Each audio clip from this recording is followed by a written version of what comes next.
Hey, it's me Christian, in another episode of It Is Fun Learning.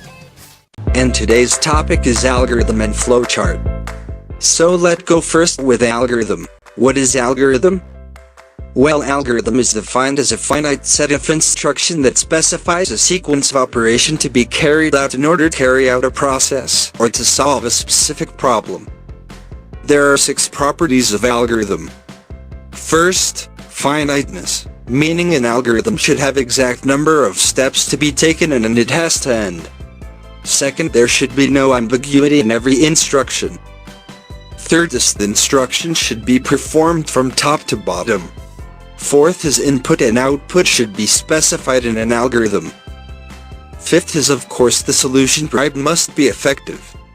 And last but not least, algorithm should applies to a specific problem class problem.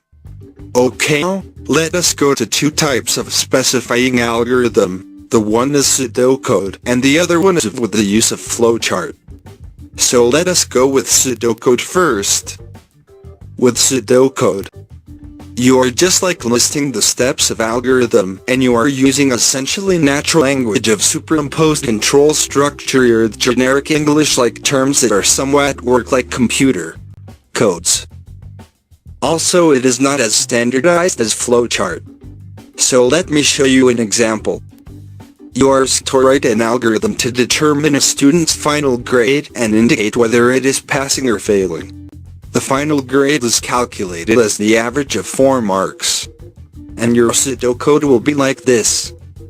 As I said earlier, it just looks like a list of steps or procedure to do, and that is pseudocode.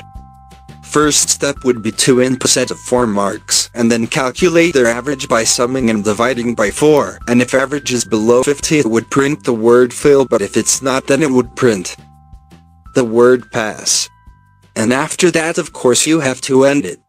So let us proceed to flowcharts now.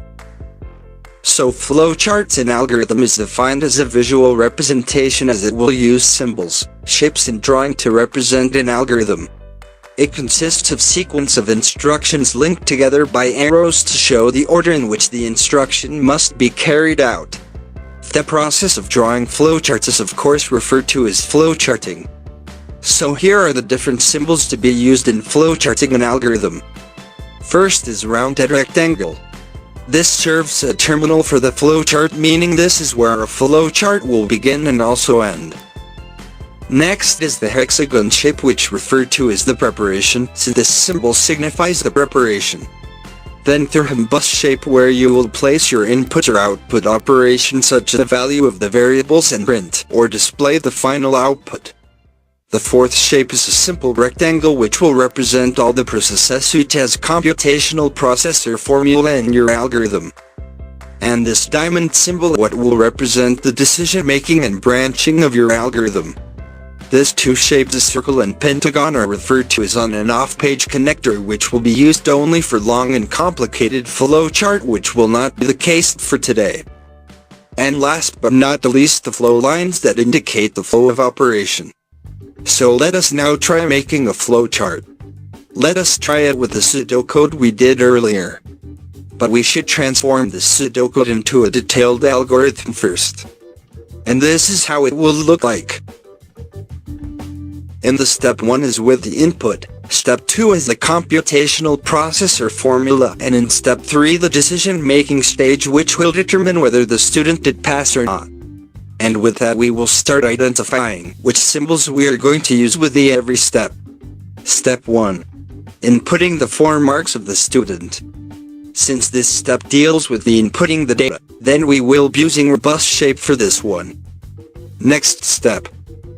The computational processor, the formula, and with that we will be using a simple rectangle.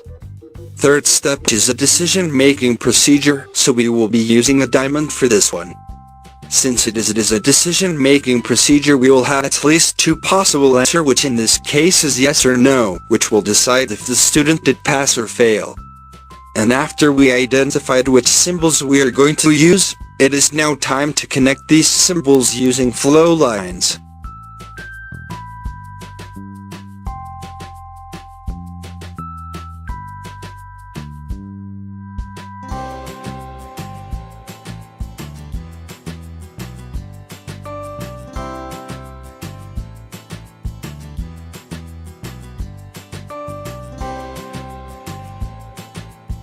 Please take note, the usual direction of the flow of a procedure or system is from left to right or top to bottom. If that is not followed, you have to use arrowheads to indicate the flow of your flowchart. And after we connect all the steps earlier, the flowchart should look like this.